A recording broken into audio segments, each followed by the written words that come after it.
test is in 4-part, Part 1, Part 2, Part 3, and Part 4. Now look at Part 1. Part 1. John Helston, a student from London University, wants to know some information about a 21st conference. You'll hear a conversation between John and university staff. Now you have some time to look at questions 1 to 5.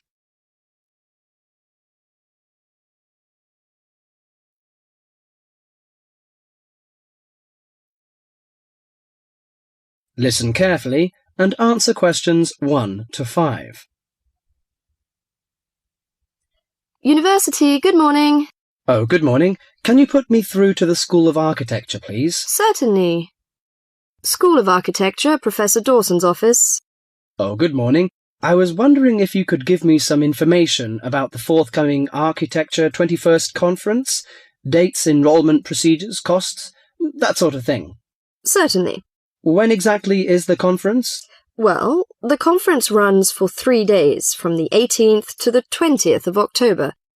18th to 20th of October? Oh, good. I'll still be here then.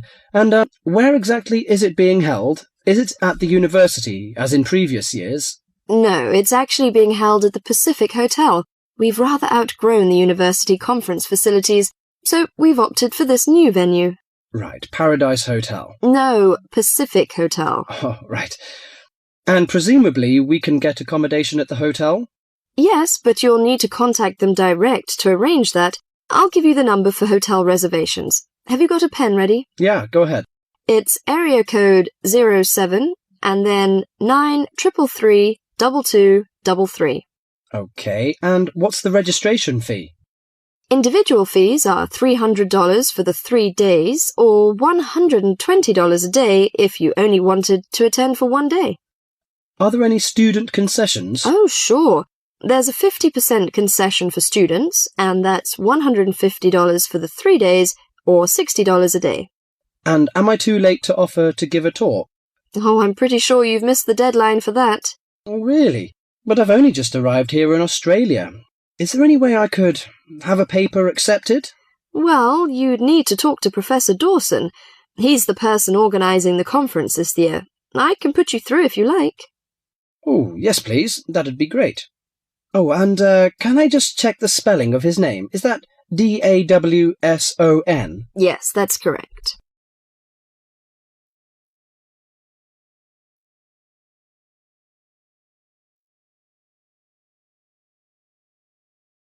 Before you hear the rest of the talk, you have some time to look at questions 5 to 10.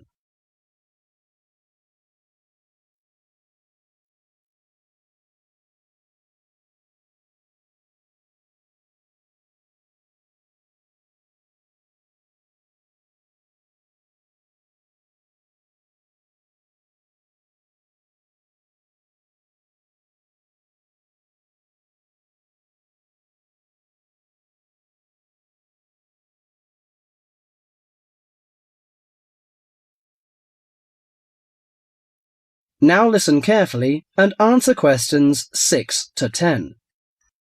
Professor Dawson speaking. Oh, hello. My name is John Helston. I'm an architecture student at London University. I'm here in Australia for 3 months, looking at energy-saving house designs. Right. I'm interested in giving a talk on my research at the conference, but I believe I may have missed the deadline. Well, strictly speaking, you have. The closing date was last Friday. Oh, no! But we may be able to include your paper if it fits into our program, but you'll have to be quick. Okay, what do I need to do? Send me an outline of your talk, and make sure you'd include an interesting title for the talk, something to attract the delegates' attention. Okay, interesting title, right? The outline should be no more than 300 words, though. Right. I should be able to keep it down to 300 words, but would 400 be okay? No, not really, because we have to print it in the proceedings, and we just don't have the space. Sure, I understand. And also, can you send me a short CV, the usual stuff, name, age, and qualifications, that sort of thing? Right, include a brief CV. Actually, you can email it to me. That'd be quicker. Sure. What's your email address? Well, the best thing would be to send it to the conference administrative officer. The address is admin in lowercase, in small letters. Right. So that's admin at uniconf.edu.au. Right. I'll do that straight away. Thank you very much. You've been very helpful. Okay, well, we hope to see you in October then.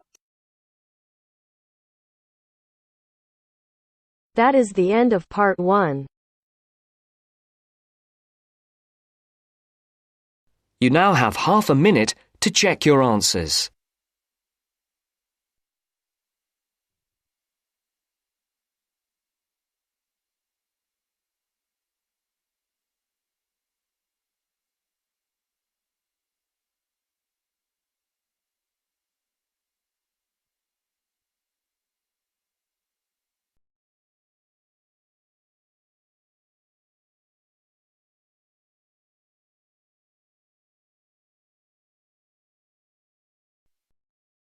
Now turns to part 2.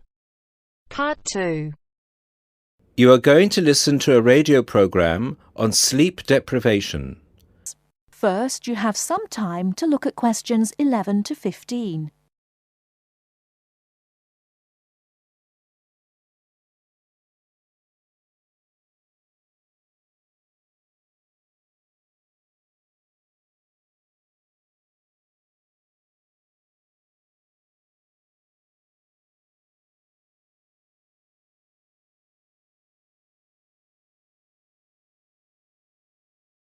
Now, listen carefully and answer questions 11 to 15.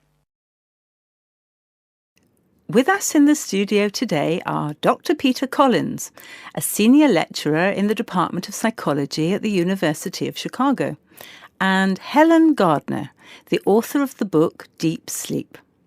They've come to our studio to discuss the effects of sleep deprivation and also give some tips to the sleep-deprived on how to deal with the problem. Welcome to the studio, Helen and Peter. Now, Peter, what are the reasons for sleep deprivation and how can it affect our lives? Well, the research into sleep deprivation started in the late 50s and has been going on ever since. Many researchers link sleep deprivation with electricity, television and computers, which have enabled humans to work 24/7. Before electricity was invented, people's body clocks were synchronized with the sun's schedule, and the average time they spent sleeping was 8 to 9 hours a night. By 1975, that average was down to 7 hours, and today 1/3 of us sleep less than 6 hours a day. This leads to a condition called chronic sleep deprivation, which basically means going for extended periods of time with less sleep than your body needs. Chronic sleep deprivation can cause a variety of physical and psychological problems. At its most basic level, loss of sleep can make us more irritable and less efficient, and can affect long-term memory and concentration, which can result in more accidents. According to the latest research into sleep deprivation is the main reason for 3% of plane crashes, 10% of domestic accidents, 20% of accidents at work, and 45% of all traffic accidents. Research into the physical effects of chronic sleep deprivation suggests more serious and significant long-term complications. Research from my university, the University of Chicago, has shown that sleep deprivation interferes with how the human body regulates insulin and sugar metabolism, which can increase the risk of diabetes. People who are sleep deprived have weakened immune systems and are more prone to viruses and other kinds of infections. People who don't get enough sleep have cognitive problems or difficulties processing and assimilating new information. Lack of sleep affects long-term memory and slows down such abilities as judgment and reaction times. Some researchers link sleep deprivation with obesity, indicating that sleep disorders and eating disorders are often linked. Before you hear the rest of the talk, you have some time to look at questions 16 to 20.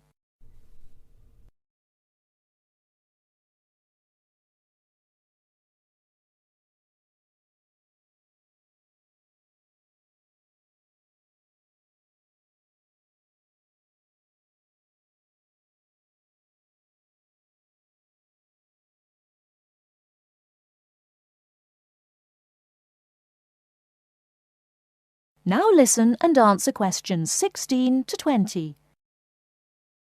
Helen, you've done a fair amount of research for your recent book on helping people deal with sleeping problems. Could you give our listeners some tips on managing their sleep? Well, if you spend several hours a night tossing and turning in bed, trying to fall asleep, you first have to find out how much sleep you need. To do so, you'll need to try and sleep 6 to 9 hours a night. Set aside 3 days for the experiment. It's best to do it on a long weekend or a holiday to ensure it doesn't get interrupted. During the experiment, you should go to bed at the same time every night and give yourself 6, 7, 8 or 9 hours of sleep. Then monitor the way you feel throughout the day to find out how many hours of sleep you need in order to feel your best. Once you find out how much sleep you need, you can work on improving the quality of your sleep. The main secret here is to allow yourself 1 or 2 hours to relax before going to bed.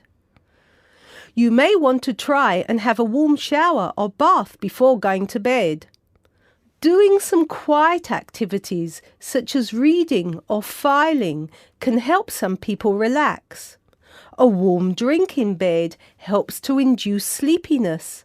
Some people take up yoga or meditation to help them relax at night. Different techniques will work for different people, so it's best to experiment and find the one that suits you best. You should definitely avoid using technology before going to bed. Activities such as playing video games, watching TV, and others which require you to use your attention can stop you from falling asleep. Avoid eating before going to bed. A late dinner can disrupt your sleep. Not only is going to bed with a heavy stomach bad for digestion and can make you overweight, but it can also keep you awake for hours. Caffeine-rich drinks can increase your heart rate, which can stop you from falling asleep. Energy drinks also have the same effect on your body. You should avoid drinking these at night. The same goes for vigorous physical exercise, such as weightlifting or working out on a treadmill. In many cases, you can reset your body clock and make it tick for you by changing your lifestyle. If your sleep deprivation is severe, it's always best to seek professional advice and get an appointment with your doctor, who might prescribe you sleeping pills. Thank you, Helen. We'll be back after the break and we'll be answering questions we've received from our listeners.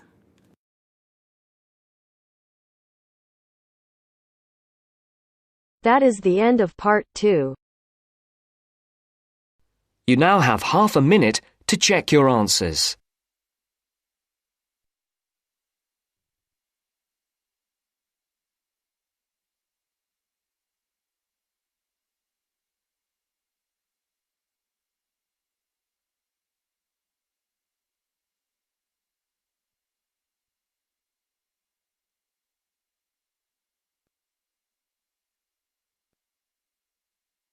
Now turns to part 3. Part 3. John has applied to train as a teacher and is being interviewed. In this stage of the interview, The interviewer will discuss John's previous studies and work experiences. First, you have some time to look at questions 21 to 25.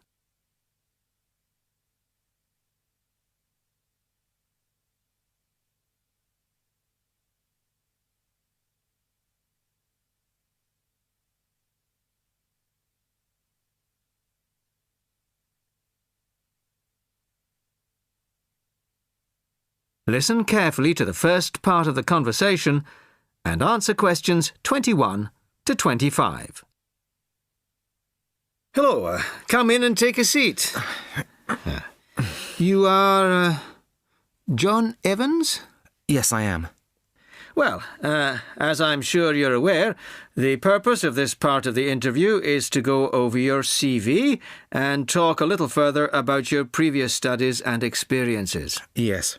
So, your first degree was in French, of course? Yes, with a minor in film studies. An interesting combination. Mostly French films, presumably? Well, European cinema in general, but with a bias towards French cinema. Ah, and your degree took 4 years? Yes. In the third year, I was an exchange student at Bruges University in Belgium. I was there for a full academic year, 9 months. Right. Well, you graduated 2 years ago, and then you took some time out, as it were. Yes, I spent 6 months as a volunteer working on restoring historic buildings in France. Oh. Was that with a well-known organisation? They're called Restoration Vacations here, but they operate under different names in several countries. I think they're quite well known. So, it was a 6-month vacation, really? No, I went for a week, but really liked it, and I got asked to stay on as a translator. Because I could speak French quite well, it was my job to liaise between the owners of the buildings and the English-speaking volunteers. That must have been a very enjoyable experience. Before you hear the rest of the conversation, you have some time to look at questions 26 to 30.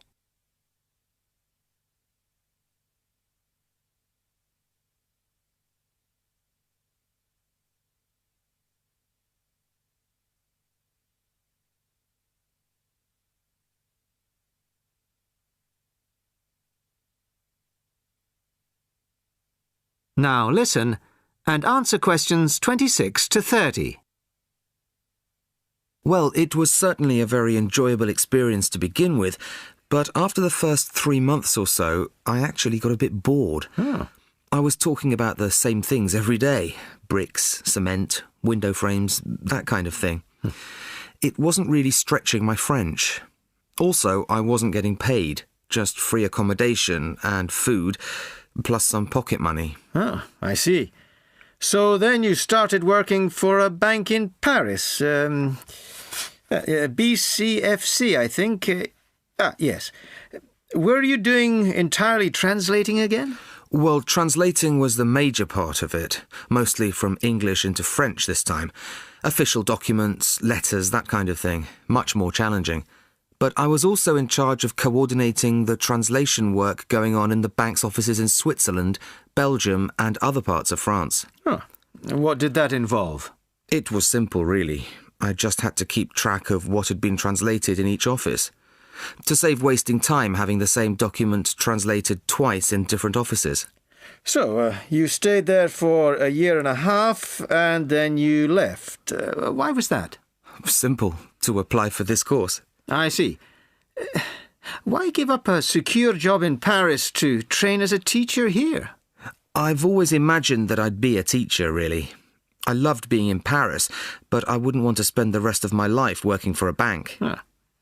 Do you think your experiences in France will help you as a teacher of French? It certainly helped my French, and my experiences certainly gave me a much better understanding of French culture. Although that may not be of enormous use when it comes to standing up in front of a class of British 13-year-olds. Perhaps not. Thank you very much. The next stage of the interview will be conducted by my colleague in room 207. That is the end of part 3. You now have half a minute to check your answers.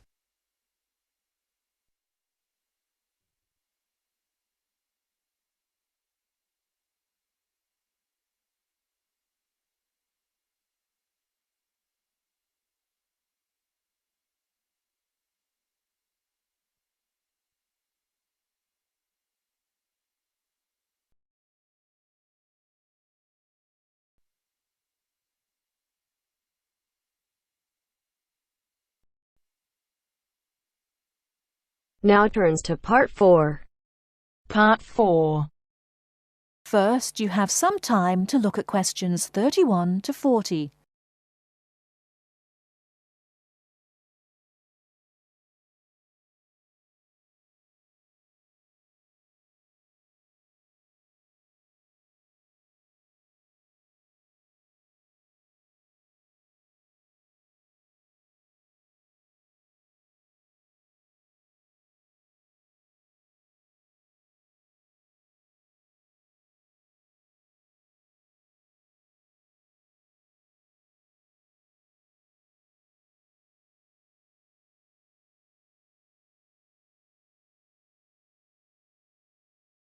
Now listen carefully and answer questions 31 to 40.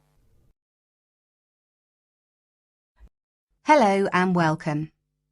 My name's Carolyn Tan. Just as there are a great number of different courses and places to study here, the teaching methods used and the skills you need will vary, depending on the subject you study and the college or university you attend. All courses vary, but most include some of the teaching methods I'm going to talk about today. Generally speaking, in some subjects, you will have timetabled classes for most of the week. In others, you may only have a few hours timetabled and will be expected to work independently for a substantial amount of time. Working independently is crucial at university. I'm going to go over the three main types of teaching method you will have here. These are lectures, seminars, and tutorials. There are other methods that you will come across, like workshops, group work, and practical work, but I'll describe the three main types for now. I'll briefly describe what they are and try to give you some helpful advice in dealing with them. Let's start by looking at lectures. These are large classes, usually lasting around 1 hour, where a lecturer or tutor talks about a subject and the students take notes. On some courses there can be over 100 students in a lecture. Unfortunately, there is usually little or no opportunity to ask questions during the lecture. Lectures are usually intended to do three things. Firstly, to guide you through the course by explaining the main points of a topic. Secondly, to introduce new topics for further study or debate, and thirdly, to give you the most up-to-date information that may not be included in textbooks. So as you can see, it's essential to go to lectures. Of course, you need to take notes in lectures. Remember, you don't need to write down everything the lecturer says. Try to concentrate on the main points and important details. Most lecturers use stories, examples, and even jokes to illustrate a point. And you shouldn't write these down. When you take notes in lectures, abbreviations and symbols for common words and terms can help you write faster. If there is something you don't understand, make a note to ask after the lecture or in a tutorial. Most students try to write up their notes after a lecture. It's a good idea to try to be organised. Keep your notes from your lectures in order in a file, but don't just file the notes away until your exams. Read through them regularly, as this will help you with your revision. It's really important to go over your lectures. As an international student, the lecturer will recognise that you may need more help in lectures and that you may want to record the lecture on a digital recorder. If you do want to do this, ask the lecturer's permission first. They will usually agree. Finally, don't worry if you find it difficult to understand the lecturer at first. This will get easier as you get used to their style and as your English improves. OK, that's enough about lectures. Let's have a look at seminars now. Seminars are smaller classes where students and a tutor discuss a topic, and they often last about the same time, if not longer than lectures. You will know in advance what the topic is, and the tutor will usually ask some students to prepare a short presentation for discussion. Seminars are usually meant to encourage debate about an issue. This means different opinions will be expressed by the tutor and students. The aim is not for students to be told the correct answer, but to understand different arguments and make judgments about them. This process helps you learn to analyse topics critically. Some international students find that seminars can be a bit frightening, especially if they're not used to this kind of teaching. Don't worry. Many other students feel the same at first. Participating actively in seminars is an important part of the learning process, so try to contribute, even if it seems difficult at first. It is best to do some reading before each seminar, so that you are familiar with the topic and can follow and contribute to the discussion. It may help you to make notes before the seminar of any points you would like to make. If you're having difficulty in seminars, discuss this with your tutor. And finally, I'll give you information on tutorials. Tutorials are meetings between a tutor and an individual student or small group of students. These usually last between 15 and 30 minutes. In a tutorial, the tutor will give you advice and guidance on a piece of work you are doing or a piece of work you have completed, or even a problem you may be having with a topic or with study methods. You should try to ask questions during tutorials about your work or about topics raised in lectures and seminars. Well, that's all for teaching methods. I'll go on now to talk about the different kinds of examination. That is the end of part 4. You now have half a minute to check your answers.